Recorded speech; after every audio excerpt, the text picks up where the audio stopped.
बिस्मिल्लाहिर्रहमानिर्रहीम अस्सलाम वालेकुम। हसन नसरुल्लाह जो हिजबुल्लाह के चीफ हैं, उन्होंने ऐलान किया है बड़ा अजीबोगरीब। इसराइल को उन्होंने मुखातिब किया है कि हमने हमला किया, तैयारी पकड़ ले। यमन और ईरान आप पर जो हमला करने के लिए जा रहे हैं वो लाइनों में हैं। अब फिर उसके बाद आप इसको रोक नहीं पाएंगे, ना आप बर्दाश्त कर पाएंगे। जब ये सूरत हाल हुई तो उसी वक्त अमेरिका की जानिब से यूरोप को और पूरी तरह से हर तरह एक्टिवेट हो गए और कहा कि अब इसराइल को बचाने का वक्त आ गया है। ऐसा लग रहा है कि वो दिन ख़त्म हो गए हैं कि जब हम लोग बिल्कुल ठीक अयाशी कर रहे थे।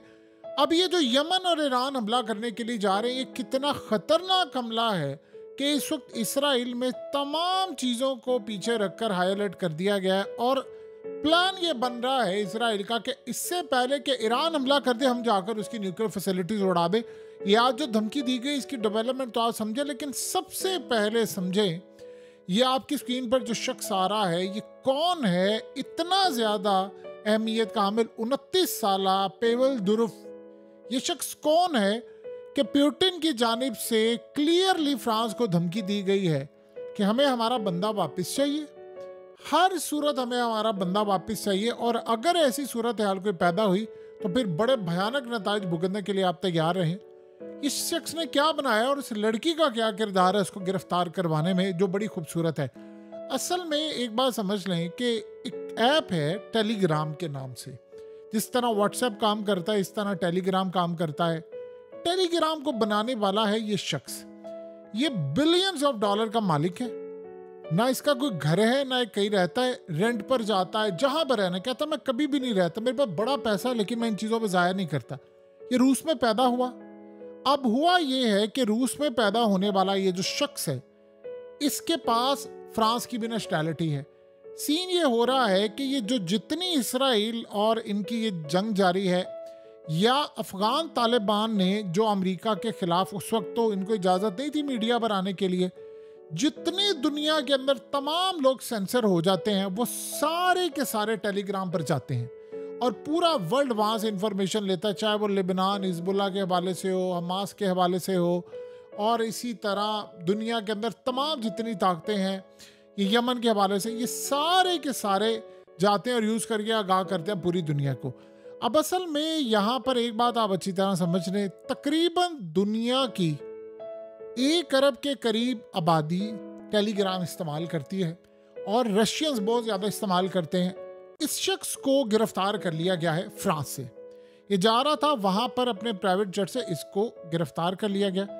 अब इस सारी सूरत हाल में जैसे ये मामला हुआ तो पुतिन ने हुक्म जारी किया है फौरी तौर पर जो चैट्स हैं, जो यहाँ पर जितनी टेलीग्राम पर हैं, जो इनकी आपस की होती हैं, क्योंकि टेलीग्राम वो चीज़ है जो ना ट्रैक ये कर सकते हैं, ना इनके पास इतने रिसोर्सेज हैं, और ये इसको गिरफ्तार, इस शख्स के जो ख़ास तौर पर इंजीनियर था उसको CIA ने हायर करने की कोशिश की।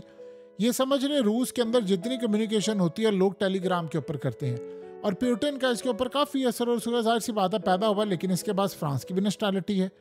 अब सीन ये है कि जो लड़की आपकी स्क्रीन पर आ रही है, इसको आप इसकी गर्लफ्रेंड कह लें या कुछ भी कह लें, ये हर वक्त इस शख्स के साथ टूवर्स पर होती है। अब इसका काम ये होता है कि चूंकि बहुत ज़्यादा खूबसूरत है तो इसने अपनी तस्वीर और चीज़ें हर वक्त इंस्टा पर पोस्ट करना होता है, और सारा मामला जो होता है इसकी लोकेशन, यानी ये जहाँ जहाँ इसके साथ जाती है, और इस सारी सूरत हाल में नहीं पता कि क्या ये किसके लिए क्या काम करती है, क्या मामला। बहरहाल इसकी इंफॉर्मेशन और सारी चीज़ें उस पर नजर थी। इनको फ्रांस से उड़ते हुए गिरफ्तार कर लिया गया।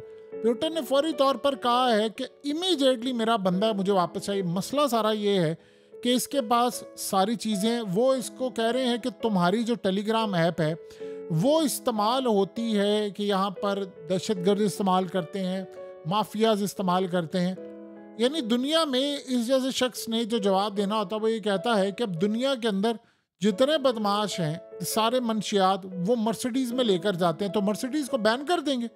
अब ट्रकों में, जहाज़ों में या जेट्स में दुनिया की मनी लॉन्ड्री का पैसा जाता है तो सारे जहाज़ बैन कर देंगे। अगर कोई शख्स इस्तेमाल कर रहा है उसको, तो इस सूरत हाल में यानी हमें कैसे पता चल सकता है हमारा क्या कसूर है? लिहाजा इस सारे मामले पर अमेरिका और सारी ताकतें, असल में रूस की सारी कम्युनिकेशन पकड़ना चाहिए, उन्होंने इसको गिरफ्तार कर लिया और ये जंग के मुतरादिफ मामला हो गया है। रूस ने कहा है हमने छोड़ना नहीं, क्योंकि लिबनान का हिजबुल्लाह से लेकर हमास ये सारे जो है वो टेलीग्राम इस्तेमाल करते हैं। और इस सूरत हाल के अंदर उन्होंने कहा है कि हमने इसको छोड़ना नहीं है, इससे सारी इसको बैन करना है, इसको गिरफ्तार कर लिया गया है, सारे वकील पहुंच गए। रूस ने कहा है मुझे मेरा बंदा चाहिए, अगर नहीं गया तो फिर उसके बाद हम आपके लोगों को गिरफ्तार करना शुरू करेंगे और छोड़ेंगे नहीं।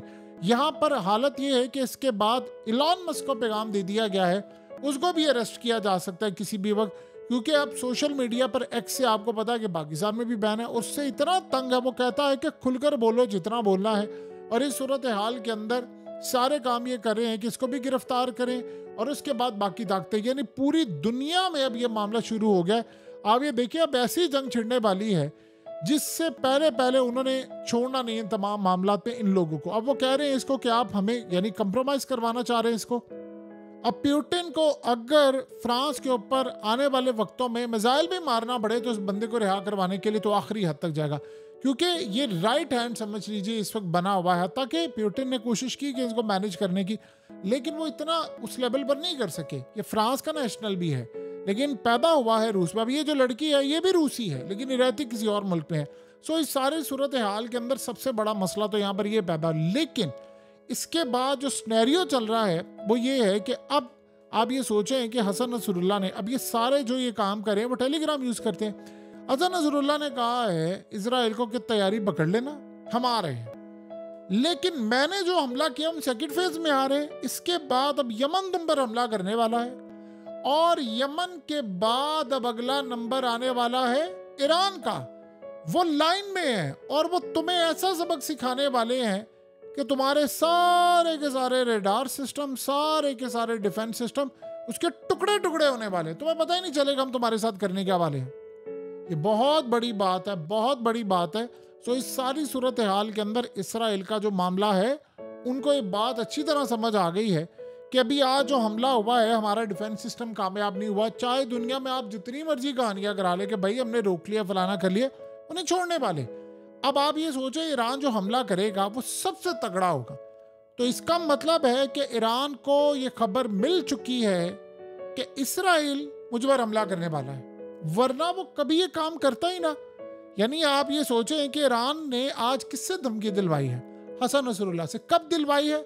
जब उसने हमला किया है। और हमला करने के बाद इसराइल ने कहा है कि जंग तो तुमने अब छेड़ दी है, अब हम मैदान में उतर रहे हैं अपनी पूरी टीम के साथ और हम लड़ाई का आगाज करने वाले हैं। और इसराइल में सबसे बड़ा मसला ये पैदा हुआ है कि वहां पर इसराइली इतना बरहम है, इतना बरहम है कि तारीख में कभी नहीं, ये इसराइली नहीं है, इनमें से आधे से ज्यादा रूसी हैं, अमेरिकन हैं और बहुत सारे हैं जो दुनिया भर से छोड़ छुड़ाकर यहाँ पर आए हैं। और अब वो ये कह रहे हैं कि मामला इस हद तक चले गए हैं कि चीज़ें काफ़ी हद तक हमें ख़राब होती नज़र आ रही, इससे बेहतर तो हम अपने मुल्कों में थे और हमें यहाँ पर लाकर आपने बर्बाद किया। इसराइल के पास जस्टिफिकेशन के लिए कुछ नहीं है। और सबसे अजीबोगरीब सिलसिला ये है कि एक तरफ तो ये मामला है, दूसरी तरफ उनका ही आर्मी चीफ कहता है कि हमें हमला नहीं करना, अगर हमने हमला कर दिया तो फिर उसके बाद पूरे रीजन में जंग छिड़ जाएगी। देखिए जो आज हिजबुल्लाह ने हमला किया उनको ये बात अच्छी तरह पता थी कि इसके बाद ईरान ने हमला करना है, लड़ाई होगी, और ये भी वो इस इंतज़ार में थे कि हो सकता है वो अभी हमला कर दें, जवाब दे दे। इसराइल ने अभी तक जवाब नहीं दिया, लेकिन वो कह रहे हैं कि जी हम हमला करने के लिए जा रहे हैं। 100 फाइटर जेट्स उन्होंने कहा जी हमने दौड़ाए हैं, जवाब दिया है।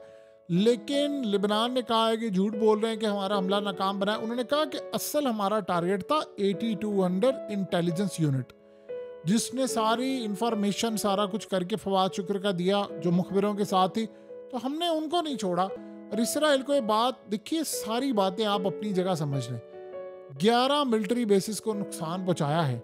और ये बात दुनिया में सारे लोग याद रखते हैं कि 11 मिलिट्री बेसिस आपने उड़ाई हैं और पार्शल उड़ाई हैं, ज़्यादा उड़ाई हैं। आपने उनका जहाज़ भी उड़ाया है, आपने उस जहाज़ के साथ साथ उनकी तमाम बाकी चीज़ों को भी उड़ाने में किरदार अदा किया। लेकिन उससे भी ज़्यादा अहमियत का हामिल जो मामला है वो जहाज़ के साथ साथ जो सबसे ज़्यादा अहमियत का हामिल है कि इसराइल की मिलिट्री बेसिस और ये जो इंटेलिजेंस यूनिट थी और सिविलियन की आबादी, वहाँ पर इनके सारे डिफेंस सिस्टम फेल हो गए। और ये थर्ड क्लास अभी यानी समझ ले रॉकेट और ये वेस्पा टाइप जो ड्रोन्स है वो मारे जा रहे।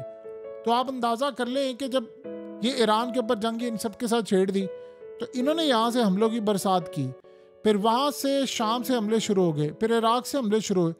अब सबसे ज़्यादा इनमें जो सेकंड नंबर पर हमला होने वाला वह यमन ने हमला करना है। ईरान आएगा एंड के ऊपर। यमन का जो हमला है वो कह रहे हैं कि ईरान से भी ज़्यादा खतरनाक होगा। अब जाहिर सी बात है इस सारे मामले पर अगर तो हिजबुल्लाह ने उनके साथ खड़े होकर, लेट्स से मिसाल के तौर पर वो लिबनान की साइड से ऐसा काम करते हैं कि इनका डिफेंस सिस्टम जैम कर देते हैं, देन व्हाट नेक्स्ट क्या होगा? फिर उसके बाद ये हमला करेंगे, वो डिटेक्ट नहीं हो पाएगा, वो ज़्यादा नुकसान है। तो जो भी सूरत हाल इस वक्त पैदा हो रही है, एक चीज़ तो तय हो गई है कि तबाही इस वक्त होने वाली है पूरे रीजन के अंदर। बहरहाल आज इसराइल हिला है, चाहे नेतन्याहू दुनिया को जितना मर्जी कहता रहे कि स्टोरी का अख्ताम तो हम करेंगे, उसके बाद जो भी सूरत हाल होगी इनके भी शहर नहीं बचने वाले।